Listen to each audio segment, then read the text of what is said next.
Is someone there? He shouted into the dark. Come out if you are. I won't hurt you. I am friendly and mean no harm, but if you are to lurk in the darkness and behave as a menace, then I might mistake you for one and shoot you. I will kill you. This is my one and only warning. He felt stupid and paranoid, holding the gun, but there was nobody to laugh or embarrass him. He was indeed alone. Hi there, everybody. Welcome to another episode of the Other Epic Story Reading. This is the complimentary show to my vlog. If you haven't checked out my vlog yet, link to it right up there. It's pretty cool what I'm doing. I'm offering tips and tricks, writing and editing tips and tricks, and applying to my own work, which is this epic dystopian fantasy. So I've been doing this reading, which helps me sort of connect the dots with what I'm doing. Last time we checked in, I started chapter 2, continuing it. If you haven't read that part, also a link right up there. I really suggest watching that one before watching this one. It gets confusing. We're following the character of Aaron Deliane. Recently, we found out that he murdered someone.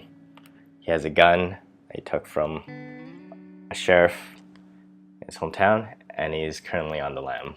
Alright, second part of chapter 2. He pulled the gun from his pocket and steadied it in his hands. It was rare to see such a weapon. Few had the will or the technique to produce such a fine piece of work anymore. There was a lot he could do with it. He could sell it. The metal alone would surely buy him a house, if nothing more. But no. Deliane knew that there would be no one with that much wealth deserving of such extravagant power. To market the sheriff's pistol would cause a lot of suspicion, the kind he didn't need. Then what? He pondered some more, turning it around and around, trying to find inspiration in every facet of the gun. He opened the barrel. 5 bullets of 6 were still sitting happily in the chambers. Oh, how comfortable they looked, smiled Deliane. If only he could pull the last one from the chest of the poor dead man and admire it as a full collection. To see it in that state again will be a sight that trumps other sceneries. Then what? He thought some more. How could he use this gun to his advantage if selling it was not an option, and firing 5 random shots would not profit him either? He didn't have much with him. A small bag containing a few pieces of garment that he hastily grabbed upon escaping, a flask without a trace of alcohol left, a fire starter that functioned poorly, a tattered blanket that meant more to him than any tattered blanket should, a knife that is stained with the blood of a few hundred meals, and some miscellaneous utensils that have become too busted for worth, yet too precious to discard. He had been fortunate enough to cross a lonely man months before. His name was Weston, and he offered his provision for the trek through the chilly desert Gondom. Deliane will be forever grateful. Although he saw the reflection of his soul in his, it was sympathy from a murderer to a lonely man. Nobody else will cry for us, said Weston. We'll have to cry for each other. If it had not been for him, he would have spent days wandering off the track for game. He was an adequate hunter at best. His wife had the eyes for wildlings. He did not. They used to venture into the edge of North Bourbon to see the animals that roam so near. She would point them out to him. The sea deer, the blonde-headed snake, the river rodent, the wide-eyed owls, and many others with names that mock the animal's very existence, just like how his wife must surely mock his. He leaned up against the cave's walls and placed the gun on a large stone he used as a table. He watched it with a particular disdain. Little old gun, he said to it. Always strange to hear his voice, having seldom speak. What will you kill next?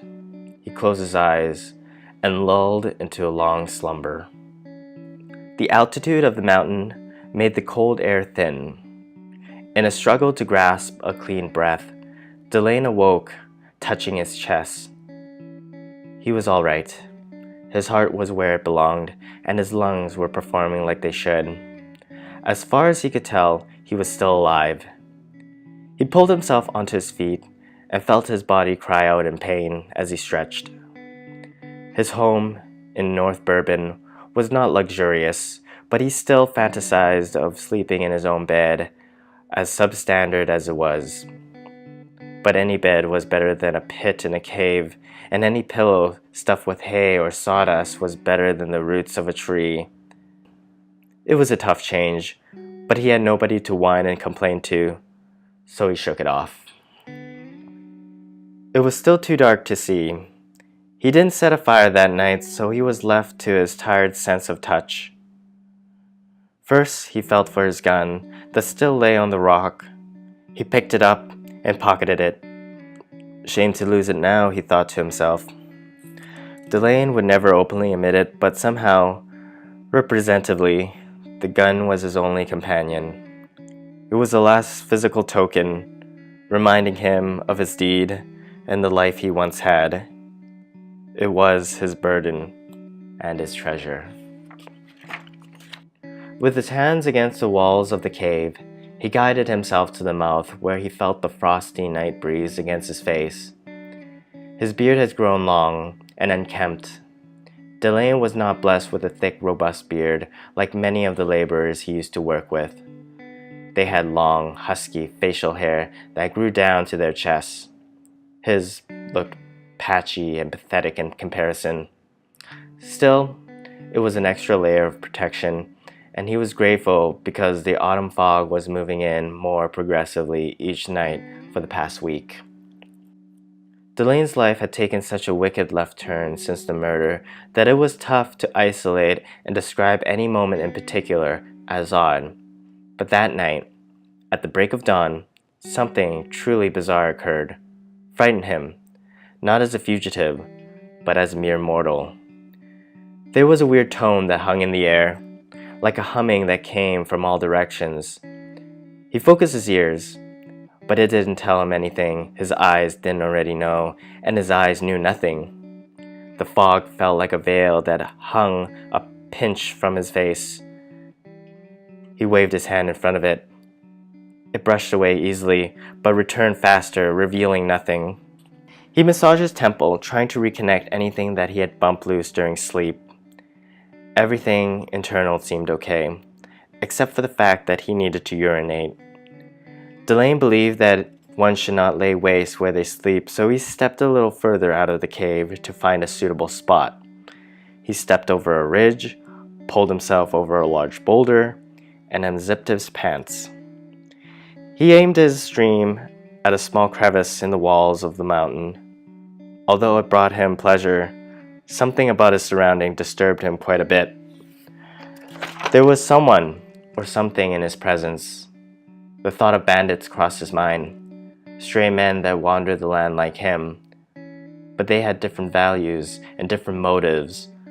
As a child, tall tales about wicked men were told.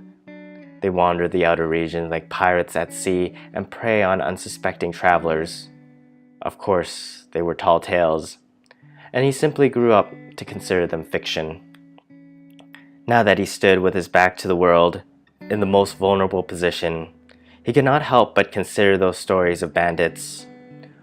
Oh Lord, he thought as he rushed himself to finish. He had just fled justice, but now karma has found him. Here I am, he thought, alone in a mountain, in the dead of night, about to be ambushed by hill pirates. Deliane zipped up his pants, and with his other hand, he reached into his pocket for the gun.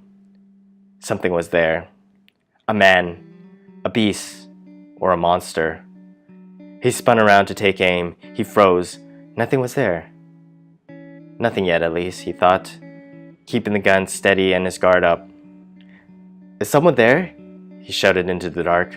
Come out if you are. I won't hurt you. I am friendly and mean no harm, but if you are to lurk in the darkness and behave as a menace, then I might mistake you for one and shoot you. I will kill you. This is my one and only warning. He felt stupid and paranoid, holding the gun, but there was nobody to laugh or embarrass him. He was indeed alone. He slowly made his way back to the mouth of the cave with the gun in front of him. He promised himself that if he saw or heard any movement amongst the fog and gloom, that he would shoot without further warning. He no longer cared if it was a bandit or a mountain lion. He would kill it all the same. Nothing jumped out at him as he carefully backed into the cave. Nothing to tempt his trigger-happy finger. And the continuous hum and the beating of his heart was the only sound left, almost harmonizing together. As he stood in the mouth of the cave, standing in preparation of a duel, the sun rose. A thin ray of light kissed the eastern horizon in front of him. It was daylight for many, but to Deliane, he was set to shoot the very sun itself. The sun was the distraction. It had pulled his focus away from his stalker and gave it time to escape. Or did it? Then he saw it and opened fire. There were a pair of glowing eyes hidden beneath a foundation of rocks. He saw it. He was certain he saw it. His bullet ricocheted off the side of the mountain and vanished into nothing. So did his eyes. Whatever it was, it moved swifter than a human. If Deliane didn't know better, he would have thought it was some sort of ghost or living shadow disappearing before the sunlight took him away. Deliane lost sight of it before he saw which direction it had gone. He stepped further out of his cave and peered around the hill as the sun lifted the foggy clouds. The humming ceased, and there was nothing but the day to be seen. Deliane believed in many things, but ghosts was not one that convinced him. There were too many loose ends for him to grab onto. Were the ghosts simply spirits of those from the past? Or were they transparent demons from the underworld? Every question seems to lead to another question. Where did the dead really go? Was there even an underworld? He allowed himself a moment to breathe. A long, satisfied sigh of safety. At least for a moment.